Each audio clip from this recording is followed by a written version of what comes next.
وَأَطَاعَ الرَّجُلُ امْرَأَتَهُ، اور آدمی اپنی بیوی کی اطاعت کرے گا، جو بیوی کہے گی وہ مانے گا۔ وَأَقَّى أُمَّهُ، اور ماں کو آگ کر دے گا، ماں کی پرواہ نہیں کرے گا، ماں کی نافرمانی کرے گا، بیوی کی بات کو ترجیح دے گا، اور ماں کی بات جو ہے اس کو ثانوی حیثیت دے گا۔ بہت بدبخت تو ایسے ہیں کہ جو ماں باپ کو ویسے ہی دقیانوسی کا تانا دے کے کہتے ہیں تمہیں تو پتہ ہی نہیں کسی بات کا، دنیا کہاں چلی گئی، اور ان کی کسی بات کو، کسی مشورے کو اور کسی حکم کو کوئی ترجیح نہیں دیتے۔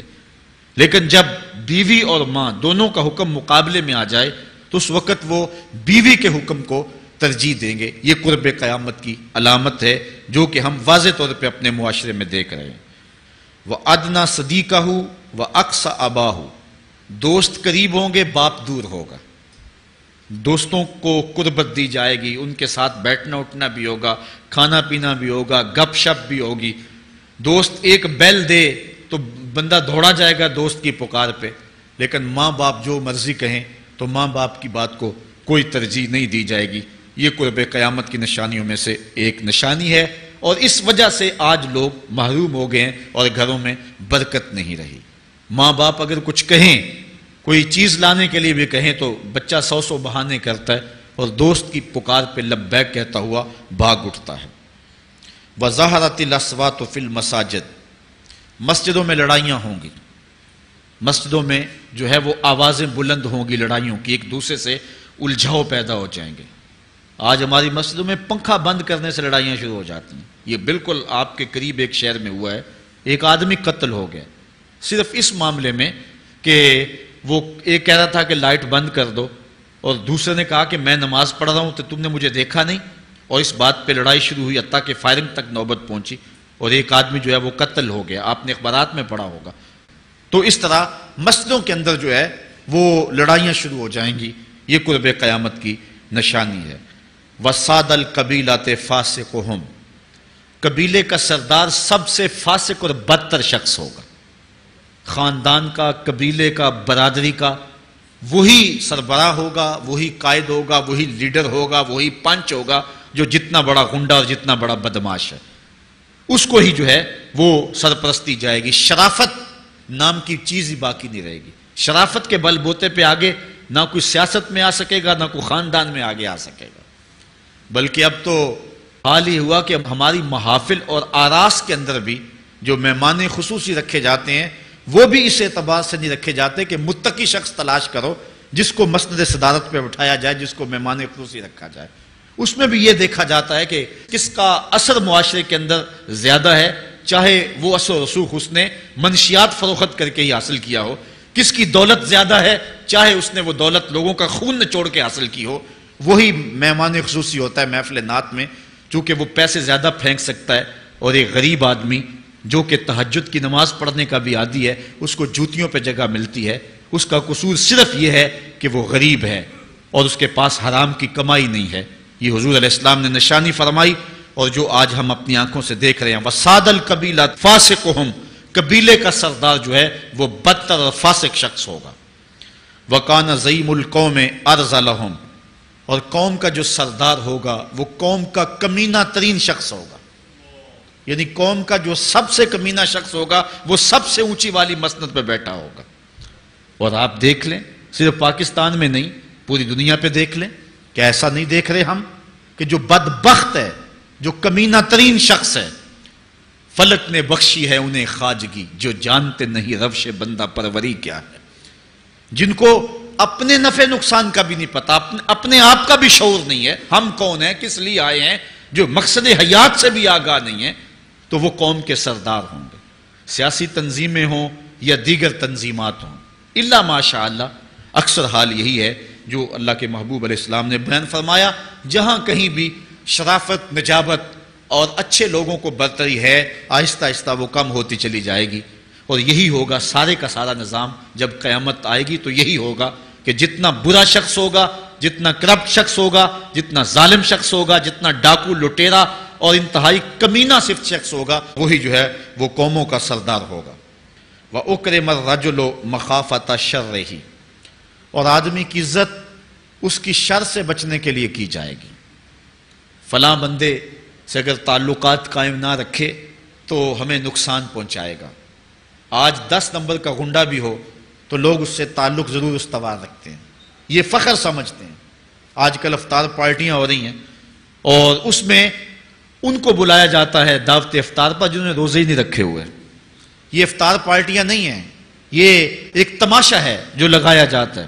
اس لیے یہ ایک مزاج ہوگا قرب قیامت میں جس کا بیان حضور علیہ السلام نے کیا، جبکہ ہم ہر روز یہ اللہ سے وعدہ کرتے ہیں وَنَخْلَعُ وَنَتْرُكُ مَن يَفْجُرُكَ، دعائے قنوت میں کہتے ہیں اے اللہ جو تیرے حکموں کو توڑتا ہے ہمارا اس سے کوئی تعلق نہیں ہوگا۔ یہ روز عہد کرتے ہیں لیکن مسجد سے نکل کے اس عہد کو توڑ دیتے ہیں، بلکہ بہت سارے تو مسجد کے اندر ہی توڑ دیتے ہیں۔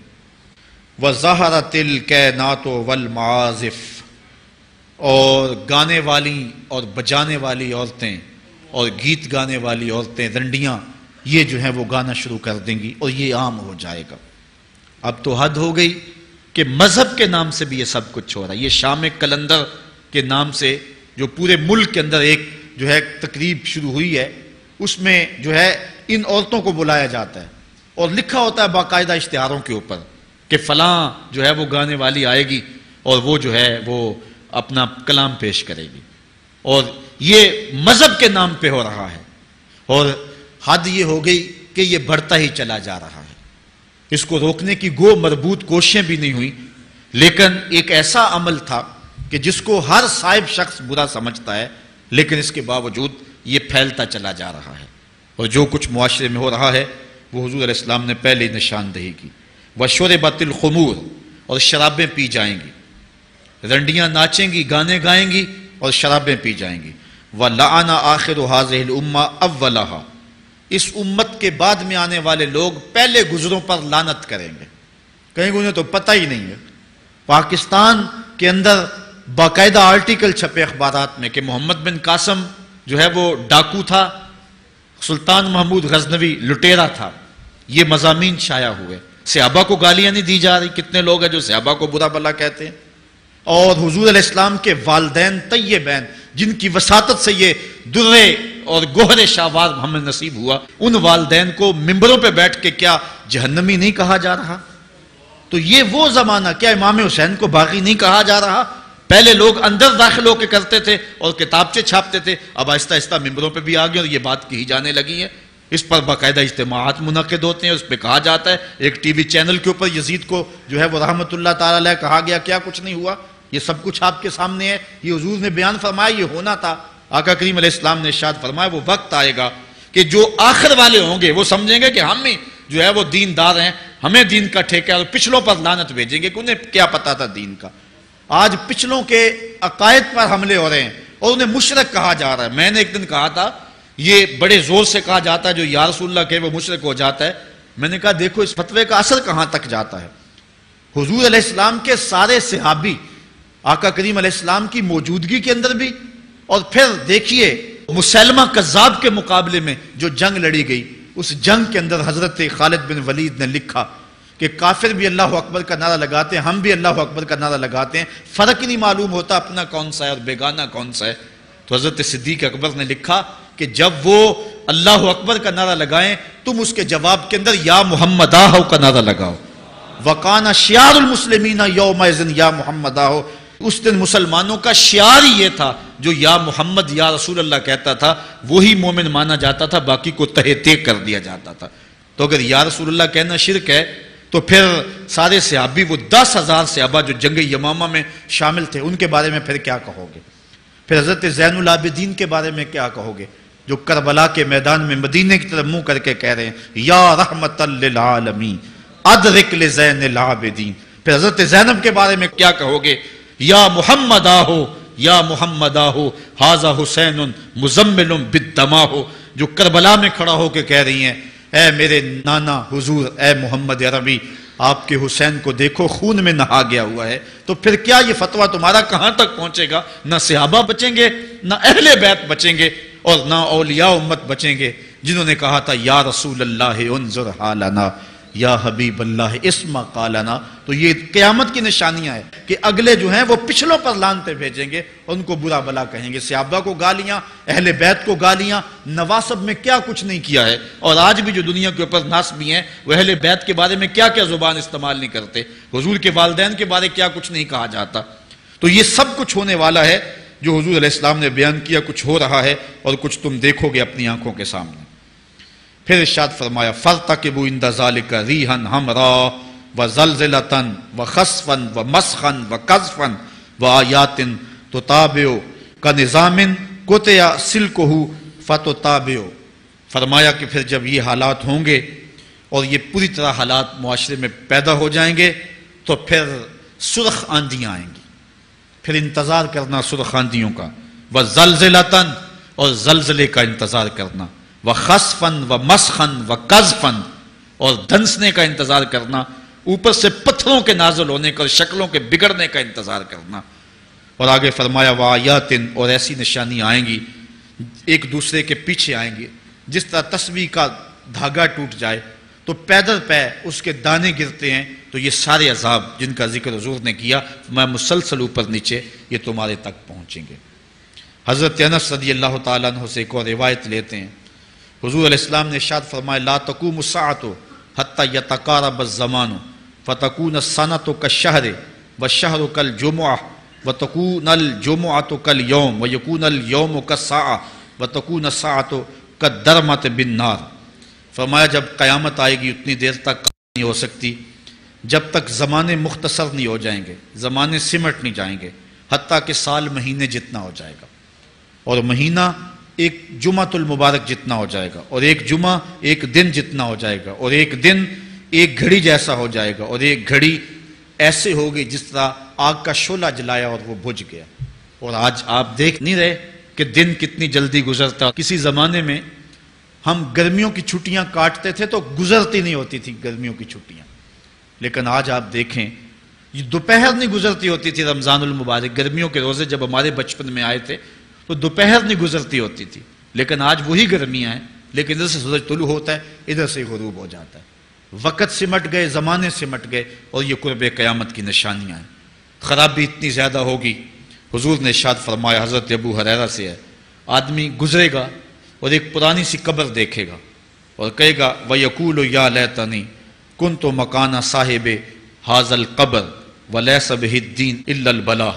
فرمایا انسان قبر کے قریب سے گزرے گا تو گزرتے ہوئے وہ ٹھنڈی آہ بھر کے کہے گا کاش کہ اس قبر کا مکین میں ہوتا. اور فرمایا دین سوائے آزمائش کے اور کچھ نہیں رہ جائے گا. یہ قرب قیامت کی وہ نشانیاں ہیں جو حضور علیہ السلام نے بیان کی. ایک اور نشانی حضور علیہ السلام نے بیان فرمائی کہ قرب قیامت کے اندر دین کا کام بھی درہم و دینار سے ہوگا. اس کے دو مفاہیم ہیں. ایک مفہوم تو یہ ہے کہ دین کا کام کرنے والے بھی پیسے ٹگے کے بغیر جو ہے وہ ایک قدم نہیں چلیں گے. کیا آج 2-2, 3-3 لاکھ روپے نعت پڑھنے کے نعت خواں وصول ہم سے نہیں کر رہے؟ اور آج جو ہے وہ کیا دین کوڑیوں کے عوض بیچا نہیں جا رہا؟ آج گھر نکلنے سے قبل طے نہیں کیا جاتا کتنے اب دو گے، کتنے واپسی پہ دو گے اور کتنے اوپر نچھاور کرو گے؟ دین کیا کوڑیوں کے عوض اور پیسے کے عوض بیچا نہیں جا رہا؟ ایک اس کا مفہوم یہ ہے. اور دوسرا مفہوم اس کا یہ ہے قرب قیامت میں اگر کوئی دین کا کام کرنا بھی چاہے گا تو درہم و دینار کے بغیر نہیں ہو سکے گا. یعنی اس کو ضرورت ہوگی کہ میرے پاس مال ہو، حالات ہوں اور میں دین کا کام کروں. اگر اس کے پاس حالات نہیں ہوں گے تو دین کا کام اس کے لیے کرنا مشکل ہو جائے گا. جس طرح کسی زمانے میں علماء برگد کی چھاؤں میں بیٹھ کے اور لوگ ان کے پاس بھی آ گئے، کوئی وسائل کی ضرورت نہیں تھی، وہ پڑھا سکتے تھے، لوگ بیٹھ گئے. امام محمد بن حسن الشیبانی جب پڑھانے بیٹھے تو آپ کی مجلس میں جو لوگ آ کے سیکھتے تھے وہ تعداد ان کی تو بہت ساری تھی، لیکن جو باقاعدہ آپ کی باتوں کو لکھتے تھے وہ 4000 لوگ تھے. 4000 کلمے اور دواتیں حضرت امام محمد بن حسن شیبانی کی مجلس کے اندر پڑھی ہوا کرتی تھی. اور باقی جو لوگ تھے حضرت غوث اعظم سیدنا شیخ عبد القادر جیلانی علیہ رحمہ، آپ جب تشریف لائے ملا علی قاری نے نزہۃ الخاطر الفاطر فی مناقب شیخ عبد القادر میں لکھا ہے کہ آپ کی ایک ایک مجلس کے اندر 70,000 لوگوں کا اجتماع ہوا کرتا. آج تھوڑے لوگ اکٹھے ہو جائیں تو ہم خوش بھی ہوتے ہیں اور حیران بھی ہوتے ہیں، اتنے لوگ اکٹھے ہو گئے۔ میاں ضرورت ہے لوگوں کی کہ وہ دین سیکھیں، وہ جائیں ایسی مجالس کے اندر، لیکن لوگ سمٹ جائیں گے، نہیں جائیں گے۔ وسائل کی ضرورت ہوگی، وہ برگد کے درخت کے نیچے بیٹھ کر کے بھی لوگ جو ہیں وہ علم کا چراغ روشن کرتے تھے۔ جب لارڈ میکالے نے نصاب تعلیم مرتب کیا اور درس نظامی کو اور جو ہے عصری علوم کو الگ کر دیا، تو یہ علماء ہی تھے کہ جنہوں نے برگد کے درخت کے نیچے، پیپل کے درخت کے نیچے بیٹھ کر کے علم کے چراغ کو روشن رکھا۔ لیکن آج اگر تم ایسا کرنا چاہو گے تو کیا ممکن ہوگا کہ اس چراغ کو تم روشن رکھ لو؟ آج وسائل کی بہر صورت ضرورت ہے، اور آج سے صدیوں قبل علماء نے یہ فتویٰ دیا تھا کہ صدقہ کرنا، زکوٰۃ ادا کرنا یا دیگر امور خیر میں خرچ کرنا بڑا نیکی کا کام ہے، لیکن سب سے بڑا نیکی کا کام اس دور کے اندر آج سے قبل علماء نے فتویٰ دیا تھا کہ دین کے طالب علموں پہ خرچ کرنا ہے۔ ان پہ اگر خرچ کریں گے تو یہ وہ ایک ایسا موقع ہے کہ جس سے آپ جو ہے وہ حقدار تک حق بھی پہنچا لیں گے اور اس سے دین کو بھی تقویت ہو۔